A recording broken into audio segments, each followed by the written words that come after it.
Another few weeks gone by, another update. Let's see what I've been doing. Hey everyone, welcome to episode 15 of my series on building a new model railroad. Be sure to subscribe down below and click on that little bell icon to make sure you receive all my updates. I've made a slight change to the plan since my last update, so I'll show you what I've done with that.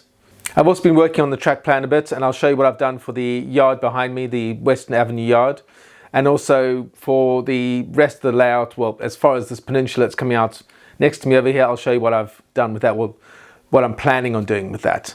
So let's get on with the update. So I've made a slight change since my last video.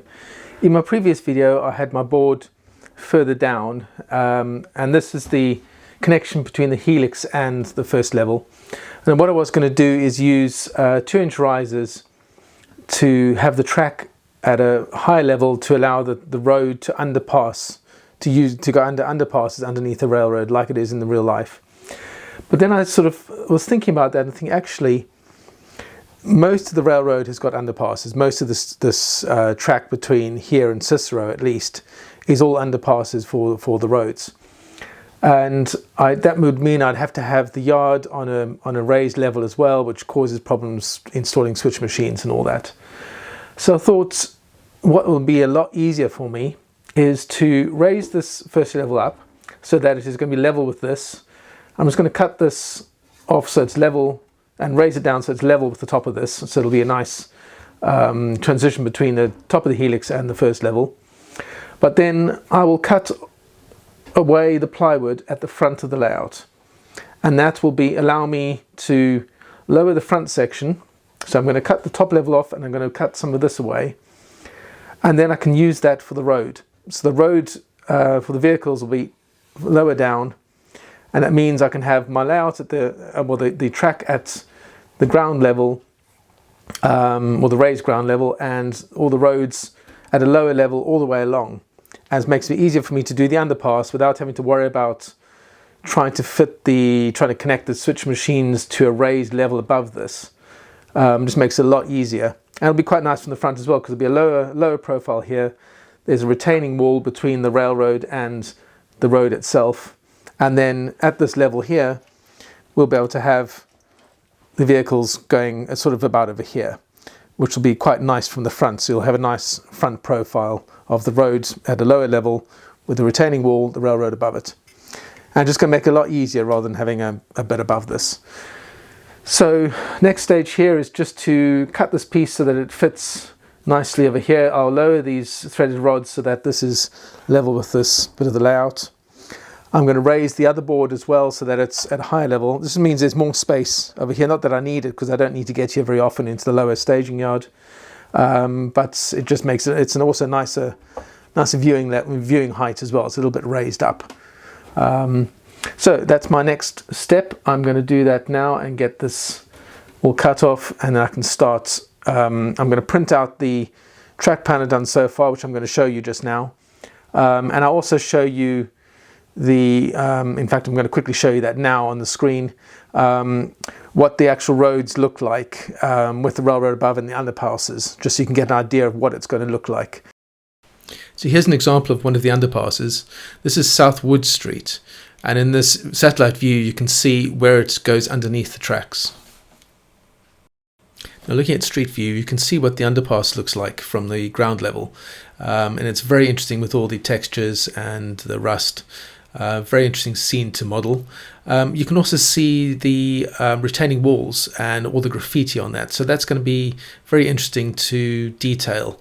A lot of graffiti along most of the retaining walls along that scene. So that just gives you a brief idea of what it's going to look like. So here's the change I've made. As you can see here, I've cut out the plywood coming from the helix, and it fits into the corner of the module right over there. So if you can see there's the joining board from the helix right onto the first level. So what I'm going to do over here is, to be able to get the board out, I just adjust the threaded rods that are attached over here, lift this up, and I can pull the module from underneath. Then I'm going to work on the module separately. That's going to be completely off the supports. and makes it just easier for me to do all the wiring and track work and everything. Then I can just slide it back again, lower the threaded rods, lower this back into place and connect up the tracks. So that makes it easier for maintenance. So as you can see what I've done here, I've come in level with the top of the board. And what I'm going to be doing is, see, I've put the full-size track plan down, and this is just a temporary layout. I might do a bit of change to the actual track plan itself. As you can see, the main lines come in, so from the helix the two tracks come in, so that's freight and that's the metro line. They come in and split off and become a four track main, and from there we've got the track coming through to the Western Avenue yard, which is on the left there. And on the right you'll see there's the metro station right at the end, and I'm going to be having a platform in the middle. You can see I've made a space for it over here, over there. I need to adjust a few of these. I'm going to cut a few of these in half, so make them half the width, and that is going to go over here. And I'll just decide on the length. It'll probably be the length that it's showing at the moment. And then so you've got the Western Avenue yard, and that's going to come out on the other side, curve round and go back onto the main line again on that side. And then just to show you on this side here, coming through from the helix, if we're coming over here, so there'll be two tracks coming off the helix, and the freight line comes in over this side, and you can see there's a track that comes off there. Now that is the switch lead for the yard. So the main line is over there, and this is the switch lead, and then it's just going to come across there and join in with the yard over there. So it just means there's a nice separate switch lead that can be used for switching the yard, and that yard is for the locals. So eventually there'll be another few boards on that side there, and then a peninsula coming through the middle, and there'll be switching industries in the middle over there. So that is the plan in the future, but the first one for now is to get this top level yard done. I'm just going to finalize the track plan, and then I'm going to start building it. Now, as mentioned in the earlier video, the plan here is, because there are a lot of underpasses going underneath the track over here, what the plan is to cut this plywood over here all the way, you can see over there, and then on the front of the yard over there, that's all going to be cut away about that kind of height, including the front panel. Then this whole lot is going to be raised down to about this height here, and that's going to allow me to have the prototypical buildings and houses over here, retaining wall, and then the track above it, and then with an underpass going underneath in a few areas for the vehicles to go underneath. So that is going to be interesting to do, considering these boards are already built, but it's got to be done. So that is going to be my next plan. Once I've finalized the track plan, I'm just going to draw out the boundary where the retaining wall is going to be.